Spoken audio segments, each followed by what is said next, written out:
Hi, my name is Chris Bangert-Drowns. I'm a reporter with WPFW 89.3 FM in Washington, D.C.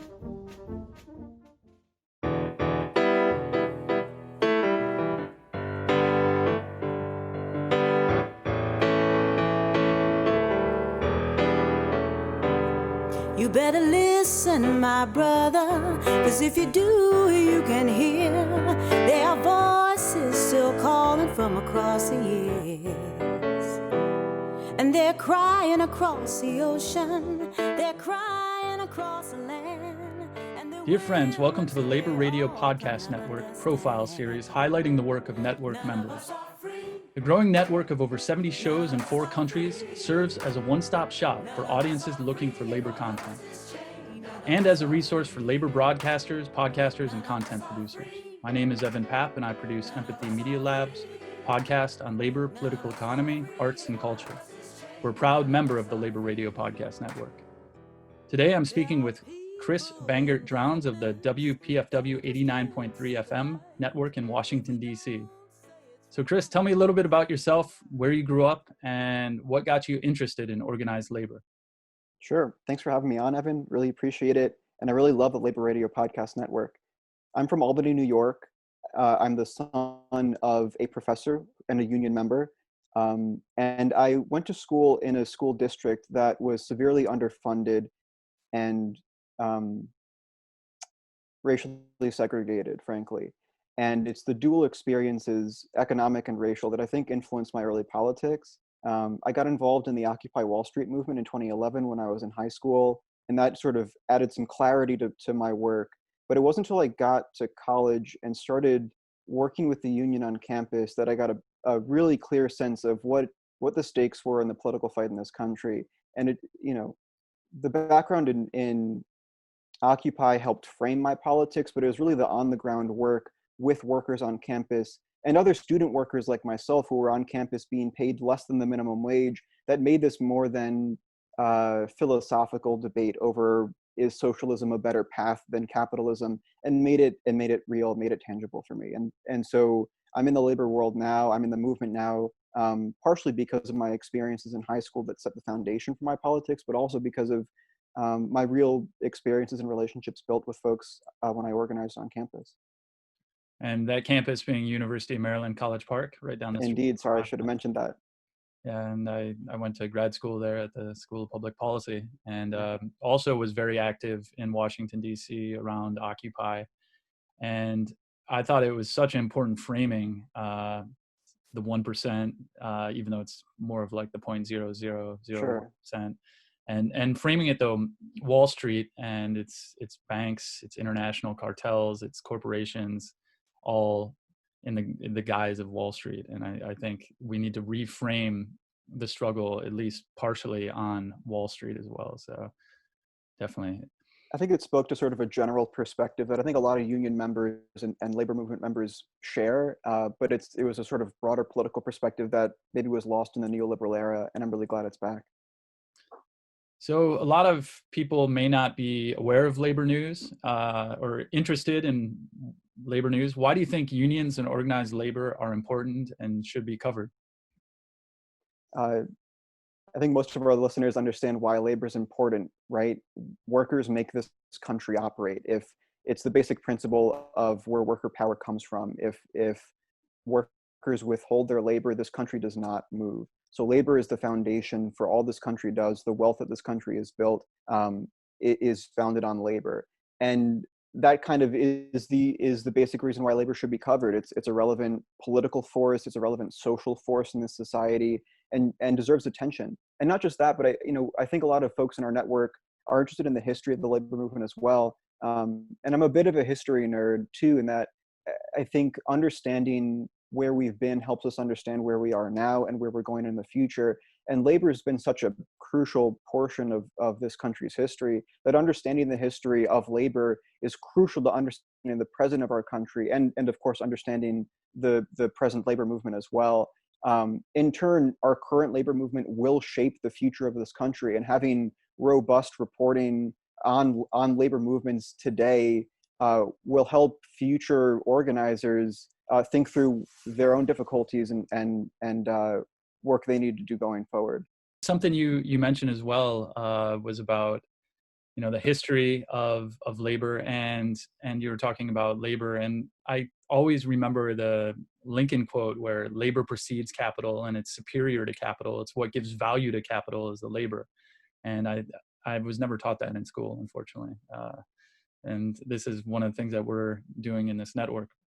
So could you talk a little bit about working at WPFW 89.3 and some of the shows you may be working with and what you've been doing as a labor reporter?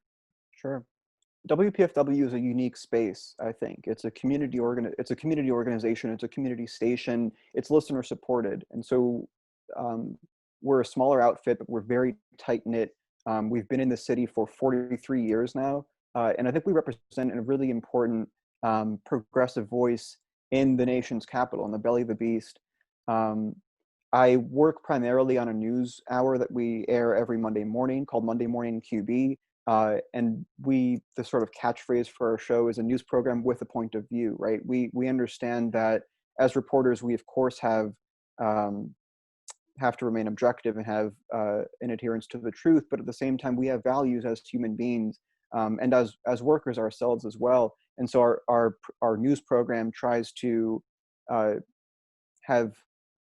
accomplish both of those goals of presenting objective fact while also doing so in ways that support the values of ourselves as workers and our listeners who are also workers. And so PFW has been a voice for working people and for progressive politics in the nation's capital for 43 years and hopefully for the next 43 years.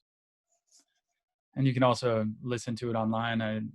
They live stream, and you guys have some great music and culture and some great speeches. There's an incredible archive. I'm a huge fan of WPFW.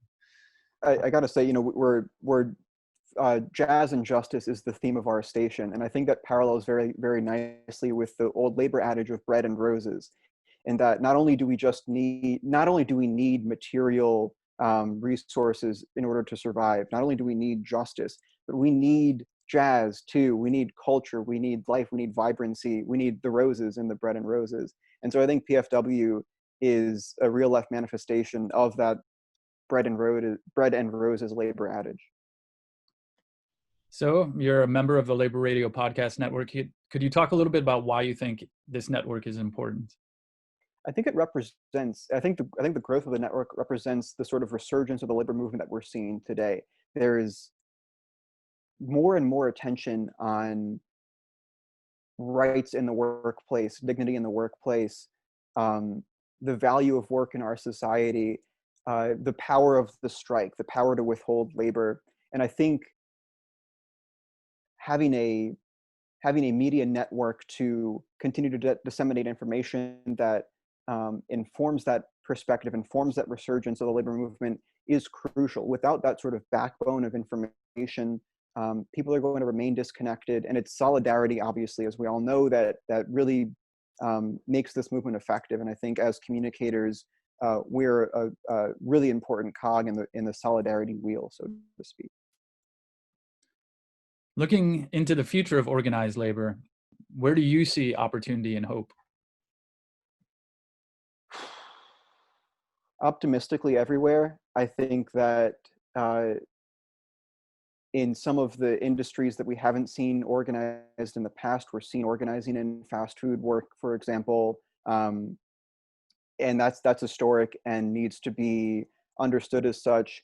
At the same time, we're seeing organizing that's maybe more traditional, right? Organizing in logistical centers like Amazon, which hasn't been organized before, but logistical centers have been sites of organizing historically in the past and have led to some of the strongest and most powerful movements, longshoremen, just to name one example. I think, though, even in some of the darker spots for the labor movement, there is hope.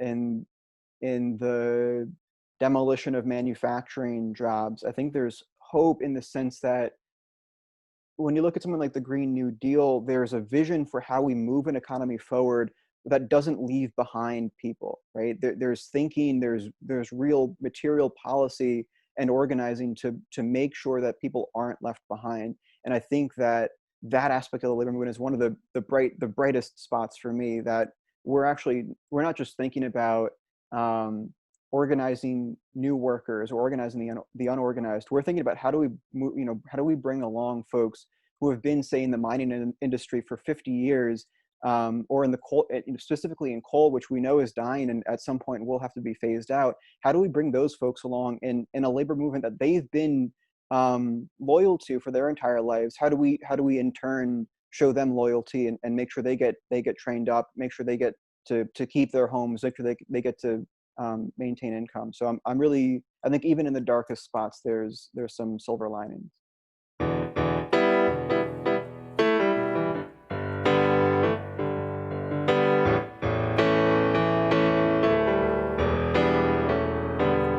You better listen, my brother, 'cause if you do, you can hear their voices still calling from across the years. And they're crying across the ocean, they're crying across the land, and they will until we all come to understand. None of us are free, none of us are free, none of us are free, if one of us is chained, none of us are free, none of us are free, none of us are free, none of us are free, if one of us is chained, none of us are free. There are people in darkness, they just can't see the light. If we don't say it's wrong, then that says it's right.